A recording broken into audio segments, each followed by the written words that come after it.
The story is one of self-awareness and creativity. And I remembered being back in high school and loving the culture of skateboarding. It like the graphics were awesome, the people that were into it, my friends, we all naturally just moved in that direction. And so I was surrounded by friends that were really, really good at skateboarding and a specific kind of skateboarding. And one of my friends, he had the coolest name and he was a natural, and his name was Tony Snow. And it just like, when you hear that, I'm sure you out there, you're like, oh, that's a cool name. And Tony was gifted when it came to skateboarding. And I would watch him go. I'm like, okay, yeah, maybe I'm not supposed to be here. Maybe I'm not supposed to do this, because he just had natural ability and he was fearless and he would do rails and he would jump over things. And one specific time I remember I walked to school and there was like a buzz in the back of the quad, and I'm like, what is going on right now? And I see all these backpacks that are lined up right next to a sidewalk. And somebody goes, Tony's gonna jump all those. I was like, what? I want to say there was like 15 backpacks. So it was just like, lined him up, and I'm like, that's impossible. He's not gonna be able to do that. But sure enough, Tony comes hauling ass down this sidewalk, and he was doing it like, it was kind of, it felt almost like Fast and the Furious, where it was like, we're not supposed to be doing this. School is in session. We're about to go into class, and he's got to do this before everyone, before the teachers or duties like would see him do it. So he goes, and it's just like this perfect crisp, and he not only does he jump it, but he like 180'd, if I remember correctly, and he lands it perfectly and like does this like cool little spin out thing, and everyone's like, we're all losing our minds. So that was a good friend that was around me.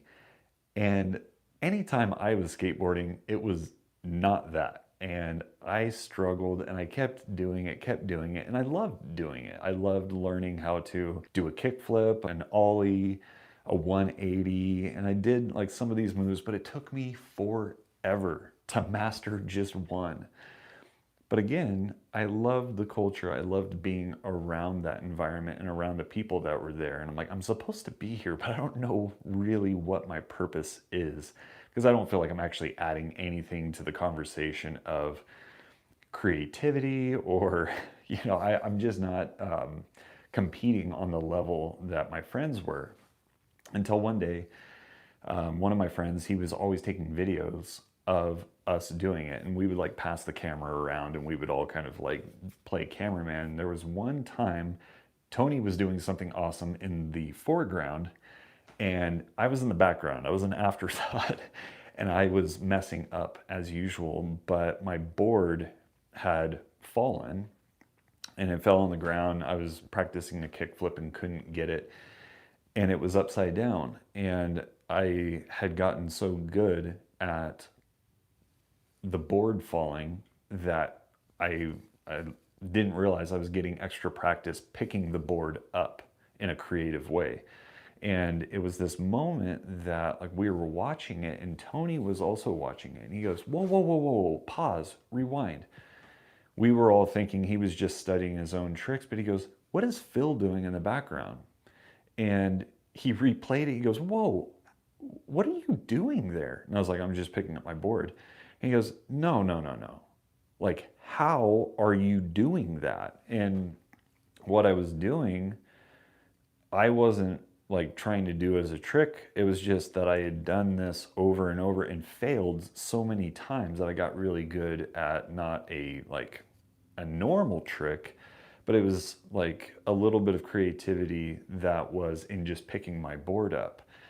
And Tony recognized it, and it was this moment of like respect of like, hold on, pay attention to the guy in the background that we all know isn't really like performing and doing cool tricks, like primary tricks, but it was like the secondary trick that he gave me respect. He's like, show me how to do that. And so I walked him through the steps, and it was this cool moment of realizing like, oh, well, even though like I am way, way behind on all these other things, I'm still able to get a little bit of respect doing something that was kind of like a secondary thing. And it wasn't until after that that like he's like, you know who you should check out? You should check out Daewon Song. You should check out Rodney Mullen. And then I start watching these guys, and it blows my mind. And it was after that that I like went deep into like all these tricks that felt way more natural for me, and it was, you know, more manuals and more like walking on top of the board and stuff that my friends, my peers that I respected, they weren't doing, and it was because that wasn't their strength. And it's one of these moments of reflection and thinking we all have that ability, to do self-assessment, and then also recognize like, okay, I'm supposed to be here, that feels right, but then what is the verse that I get to contribute to this conversation? And yeah, I just it was a funny little reflection this morning. I felt like it was worth getting out there, and then maybe someone who is watching, they might connect with that and then also find some value. So I hope you guys have a good day, and see you on the next one.